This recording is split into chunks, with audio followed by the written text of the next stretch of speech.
Hello, everyone. I'm Andrew Constantine, the conductor of your Reading Symphony Orchestra, and I'm here to tell you about and encourage you to go to our second classics concert of the season, which is going to be on Saturday, November the 15th.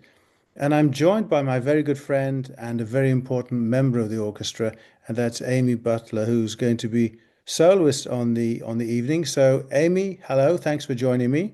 My pleasure. It looks as though you're in a very idyllic setting there. Is that your home?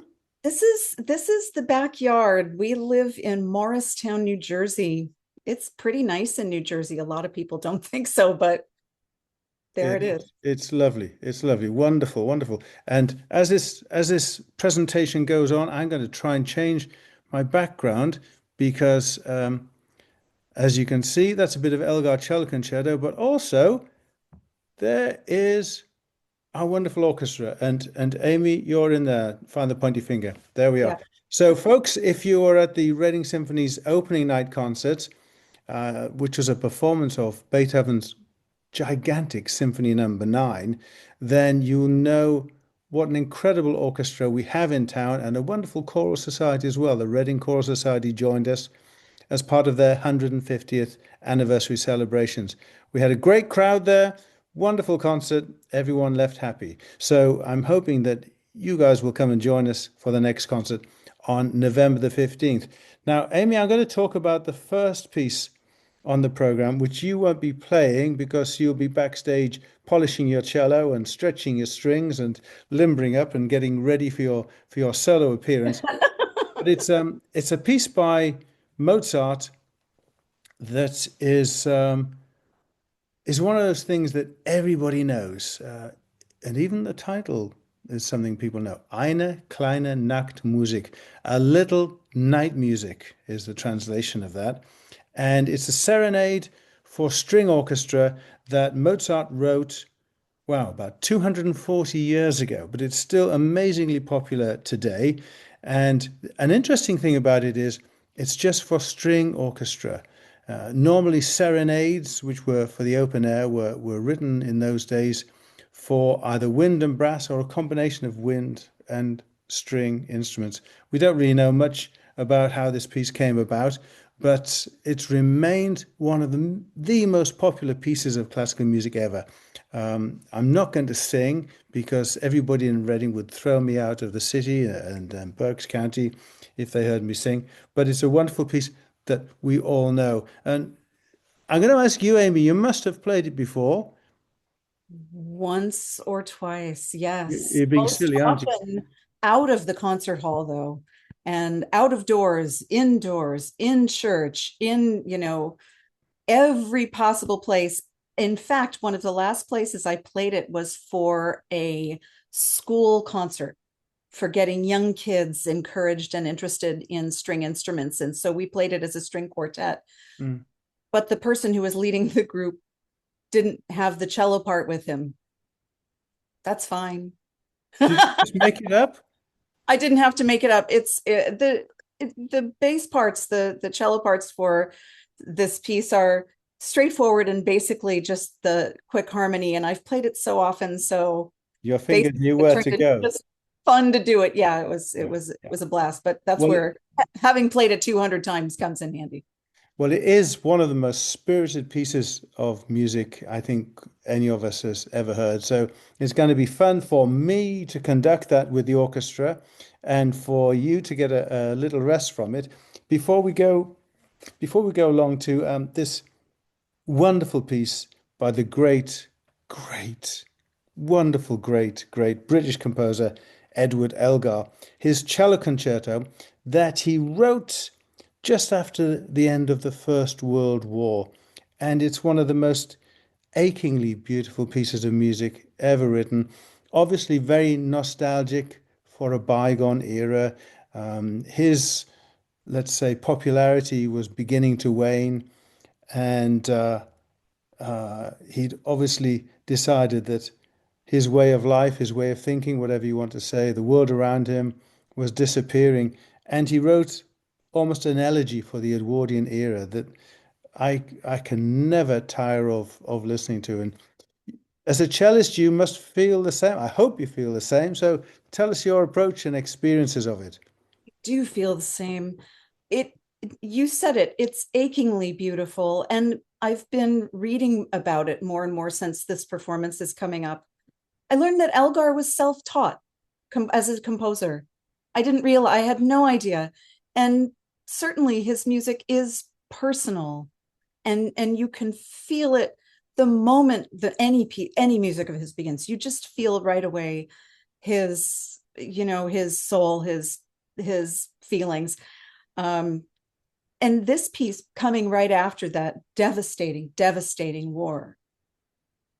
And he was like trying to make sense of how people were gone, way of life was different, and it does come out, the piece does come out with this nostalgia, a little bit bittersweet, and yet somehow in the middle of all of this emotion is this champagne bubble, sparkly, quick scherzo movement that's just the polar opposite of all of these really deep feelings. That's a wonderful way of describing it, a champagne moment.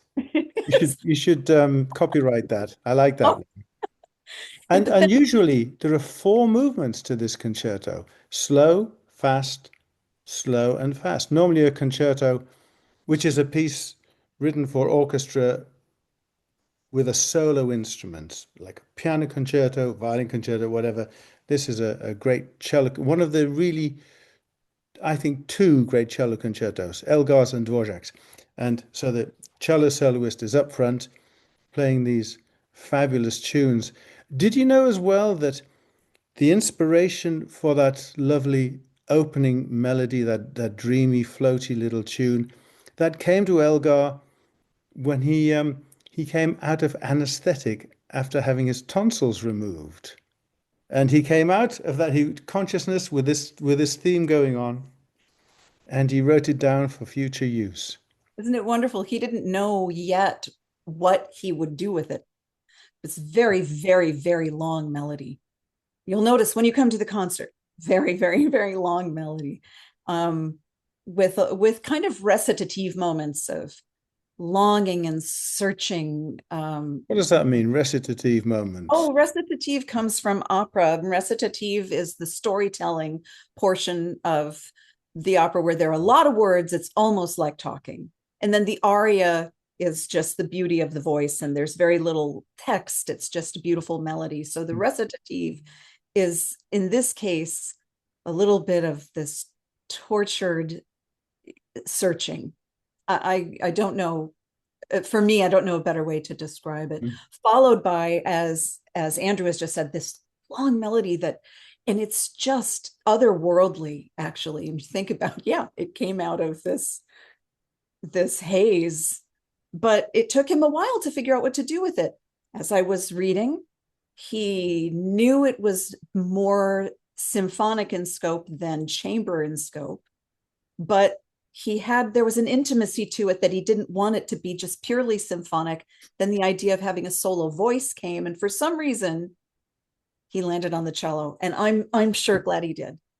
I'm sure Well, glad. it's been a piece of music I've known all of my conscious life, as it were, and it's something that I absolutely adore listening to. But playing it, is that a different experience? Is it very challenging? Yes, it's challenging, not in like the fireworksy Dvorak style, where there's a lot of lightning quick stuff, despite the champagne bubbles, which are pretty quick. But the challenge of this is connecting emotionally to the music, letting the music come out to other people, not like getting stifled with it. There are a lot of very long shifts. You got to have your shift game in order. And for technical reasons, fortunately, something special about this piece, Elgar was so very careful when he orchestrated it. He didn't make a grand orchestra that the cello has to compete with.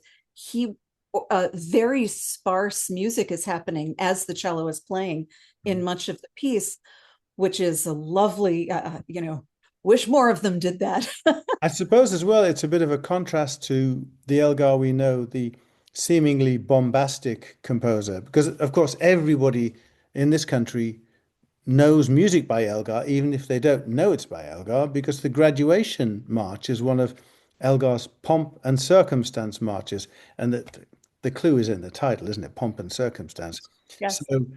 bombastic music is something, and over the top grandeur is something we often associate with Elgar. But this is much more intimate music. It's more reflective music, and if I might say, it's music where you have to have lived a life to have something to reflect upon. It's music that's wasted on kids, I'd say, if they got it. Yeah, right. Anyway, that's me just being ornery, as they say. I'm currently in Indiana, and that's a term they use out here. So we're very much looking forward to that. Just a reminder, folks, we're talking about the Reading Symphony Orchestra concert on Saturday, November the 15th, that both Amy and I and a lot of other people, like everybody in the orchestra, is hoping that you're going to come along and attend. It'll be a wonderful, wonderful concert. But it won't just be the Reading Symphony Orchestra on stage, because at the beginning of the second half, we'll not be joined, but we'll also be sharing the stage with the Reading Symphony Youth Orchestra, who are going to play an overture. Once a year, they come on and they join us for one of our concerts, and they play their own piece with their music director, Chris Cinquini. And if you don't already know, it's something we should all be very proud of in Reading, Berks County, that the Reading Symphony Orchestra has a fabulous and far-reaching and very extensive education program.